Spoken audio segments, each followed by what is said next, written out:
Welcome to the Nerd Nest, where the Kirkwood Eagle lands for the word on today's entertainment. My name is Logan Norfleet. And my name is Alaina Mysak. And my name is Johanna Wallace.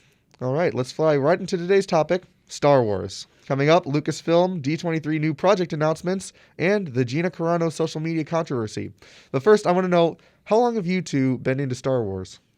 I've been into Star Wars since I can remember, since I was really young. So I seen all the shows, the movies, read some of the comic books. So yeah, pretty big fan. I've also been a fan for quite a long while. I got the original trilogy on VHS. That probably dates me a little bit. But I definitely say I'm more of a casual fan. I've seen all the movie entries, The Mandalorian. I just haven't gotten around to some of the animated stuff that I'd really like to see yet. Well, I encourage you to go watch that stuff. So we were all, a good thing we were all introduced to Star Wars at a really early age. Yeah.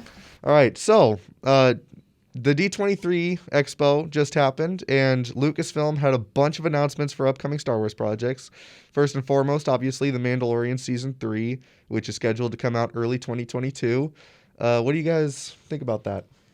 Well, I think it's going to be really exciting. I'm excited to see what happens with The Mandalorian and Bo-Katan with the Darksaber, and see if they show Luke Skywalker teaching Grogu at all.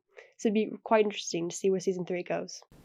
Yeah, same. I love the space westerniness that is The Mandalorian, and I really just honestly excited for anything. I'm a Grogu sucker. I will totally 100% admit that. I'm always all about him when he comes on screen.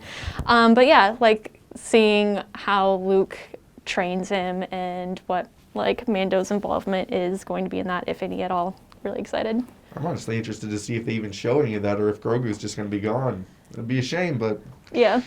Guess we'll have to wait and see. Mm-hmm. Yeah. All right, next on the list, Obi-Wan Kenobi, scheduled for sometime in 2022. Going to feature Ewan McGregor as Obi-Wan. Hayden Christensen is set to return. And even rumored to have Ahmed Best, the actor for Jar Jar Binks, to come back. What do you guys think?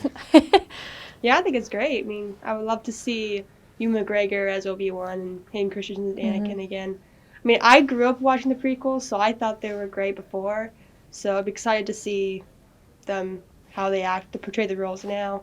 Yeah, Ewan McGregor was, him as Obi-Wan, I always thought was a great casting, so I'm super excited to see him come back. Even with Hayden Christensen, I know a lot of people my age really hated his performance in the newer films, but I thought he did a great job, so I'm excited to see more. Notice how both of you skipped right over the fact that Jar Jar might be coming back. This is someone we don't want to talk about. No, I like Jar Jar. I think he's a good comedic character. I know some people think he's a little bit over the top, but me growing up with the prequels, I didn't really mind him, so...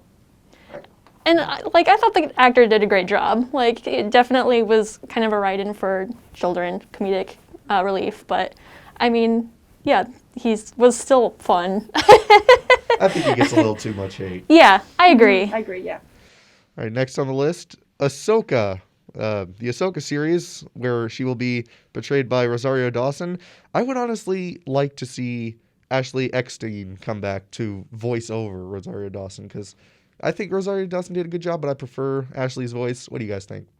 I mean, yeah, I do prefer Ashley's voice too, and I do agree that Rosario Dawson did a good job, but I don't think that they'll have her voice come back just because how they used her in The Mandalorian. That seems unlikely, but it would be nice, but also be kind of weird since they already used Rosario Dawson's voice for Ahsoka in The Mandalorian, and then all of a sudden hearing Ashley's in the Ahsoka series might be a little bit weird. Mm-hmm. So I think they're just gonna go with the actual actress. Yeah, I didn't watch any of the Clone Wars. That's on my backlog. So I actually thought her performance was great, and I think as somebody who's not familiar with the voice actress, I don't know, it doesn't bother me too much.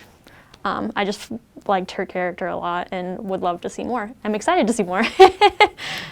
She definitely did a good job in The Mandalorian. We just mostly prefer the Clone Wars version. We'll see what they do. All right, next, the Book of Boba Fett. This was teased at the end of the last episode of Season 2 of The Mandalorian, obviously. This is scheduled to come out December of this year.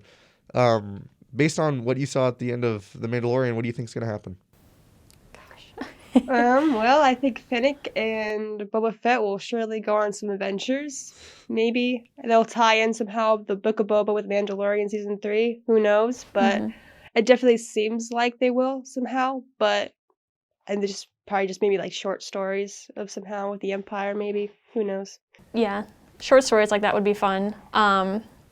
I always thought Boba's character was really interesting and kind of sad, like when the first trilogies came out, that he died very quickly. It's like, I want to know more about this character. And now I get to, however many years later. So that's anything they give me, I'll like. I really hope they go back and they go into the backstory of how he got out of the Sarlacc pit. Yes, Yeah. definitely. Interesting they go like with the book route or like a totally different route too. Yeah. All right, next, Andor. Really, all we know about Andor is it's scheduled to come out in 2022, and it's going to feature Cassian Andor. Did you guys care that much about Cassian Andor for a series? No.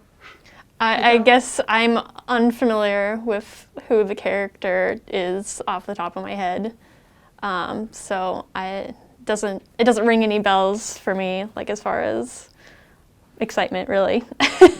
Yeah. It wouldn't have been a bad thing to just leave him as a one-off character in Rogue One, but I mean, we'll see what they can do. They can usually make some pretty good stories. Yeah. All right, next, Visions. Star Wars Visions scheduled to come out this year sometime. It's an anime film. Now, I'm not one into anime, really. What do you guys think?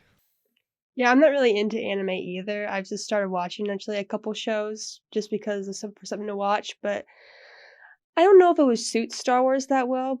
Don't get me wrong, but like it could, it's something new to try out and see how it does, I'm a huge anime fan, and I know that the Japanese adore Star Wars. Like, they love it. So I think it will get a lot of like really nice, passionate animators and studios working on it. I'm actually really excited to see what they come up with.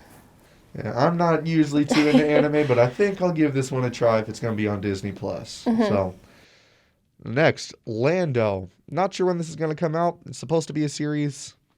Give me your thoughts. I don't know. Like, I think it just kind of depends on where they take it, I suppose. Is it going to be like... I don't know. I don't have any like hard-formed thoughts about it, I suppose. It was just kind of a floater one for me. I mean, they possibly could do like Between the Gaps, like how like they kind of did that with like Solo Story, like Star Wars a Solo Story, but like they could do like maybe in between that, like after Solo Story and where Han and Lando meet again, like how he found Bespin and stuff. They could do that. That'd be cool. Yeah, I'd be interested to see where they place it, but I have a feeling they're going to be using Donald Glover to play Lando. Most likely. Yeah. All right, next, The Acolyte. So this is supposed to be set in the High Republic era, so it's probably going to tie in the new series of comics. So I don't know much about Acolytes, but I know they're dark side characters, and Asajj Ventress from the Clone Wars was considered an Acolyte. So what are your guys' thoughts? Well, I'm not too crazy about the new High Republic era. For what I've heard, it's not really my style of Star Wars that I like. I mean, I feels like it's some like different, almost like a parallel world of Star Wars, like almost like a fan fiction type thing. But that's just in my opinion. I mean, you guys could love it. I mean, so that's my thoughts. I've also heard that maybe the Acolyte might like somehow tie into how like make Anakin's story a bit different from the prequels, but that's just what I've heard. I'm not sure if that's really confirmed, so I'm not really too excited about that. Them changing like the past, But yeah, I don't know. What do you guys think? Like, I could be interested in seeing what times before all the films that we're really familiar with. One of my favorite kind of contained Star Wars stories is KOTOR. I absolutely loved that game. Same. And Yes, same. I don't know, just I'm really open to anything, I guess. It's a huge universe that can allow for tons of different storytelling, so I'm here for it. Yeah, I unfortunately never got to play either of the Old Republic games. I would love to, and I'd like to see where those went, but since those were scrapped, I have been really interested to see what Disney does with the pre-prequels era. So I am excited to see the High Republic era. A droid story is supposed to come out this year. It's an animated movie featuring R2-D2 and C-3PO. What do you guys think about that? I mean, like, I'll probably watch it. When I was little, the droids were always super amusing. I can see it probably being something you take your kids to, but I mean, still, I'll probably watch it. I mean, I'm not too excited to watch the show, but I do think it'd be interesting in like what kind of stories they would tell. Again, I think they probably should have some other characters with the droids. Otherwise, just seeing the droids might get a little bit boring after a while. So as long as they have like a good, interesting plot, then I think they will do well. Yeah. It does seem a bit more like it's going to be targeted towards children, but hey, so was the Clone Wars at one point. Yeah. True. And speaking of the Clone Wars, The Bad Batch, which actually has a specific release date, May 4th this year. That's great. It's a great date. I don't know if you guys saw the trailer for it, but if you've seen the Clone Wars, you're probably going to be excited for this. So, Alaina, I think you've seen the Clone Wars, right? What do you think about The Bad Batch? I think it'd be very interesting. I think it's very interesting to see like how the clones are like after like Order 66. Be like wondering like what kind of like stories, because the clones are obviously going to be act different from like from the previous, because they are now working for like the Emperor and stuff. So from when I saw the trailer, yeah, it looks pretty interesting. And then I guess I don't have as much to say because I haven't seen Clone Wars yet, so it's harder for me to get excited about it. Not that I don't think I can be. I know if I was more familiar with the Clone Wars material, I'd probably be more hype. Yeah, and if you take a deep dive into the extended universe outside of the movies and TV shows, if you look at the comics and books and stuff, you can actually find some really post-Order 66 stories. So I'm interested to see what they'll do with that. And also Delta Squad, which is a clone commando squad famous in Republic Commando. That game was scrapped from canon, except the group themselves remained canon. So I'd honestly kind of be interested to see a team up there. So next up, the theatrical movie slated for December 22nd, 2023, Rogue Squadron. I really have no idea what that's about, but it might tie into Rogue One. What do you guys think? Yeah, I honestly have no idea. I mean, Rogue One was good, but like a whole squadron, like a story about pilots and stuff, could be interesting if they do the plot right. Otherwise, there could be a risk of it being boring. But of course, you just have to see what happens, I guess.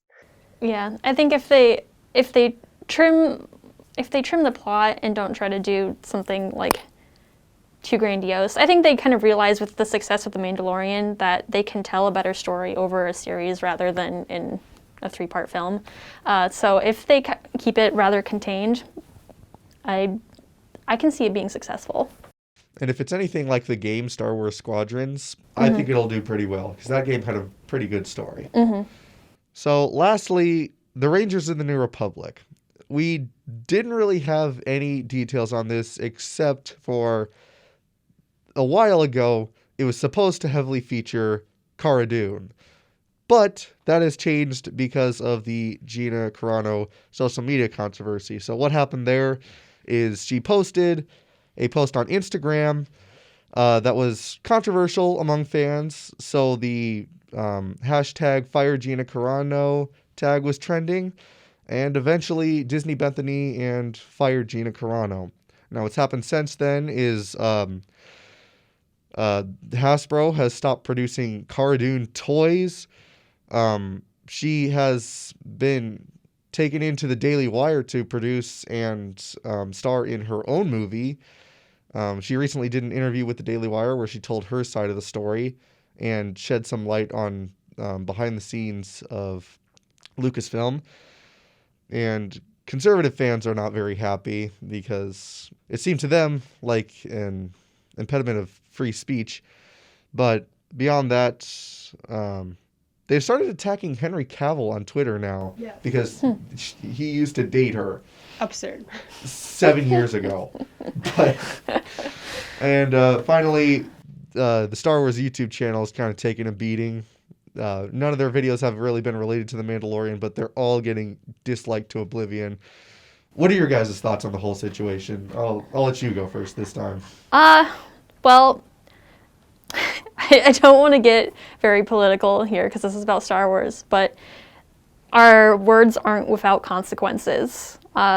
Even, free speech doesn't protect you from the consequences of saying something that other people might interpret as terrible. And she suffered those consequences. And Disney has the right to do that as their business. I liked her character a lot.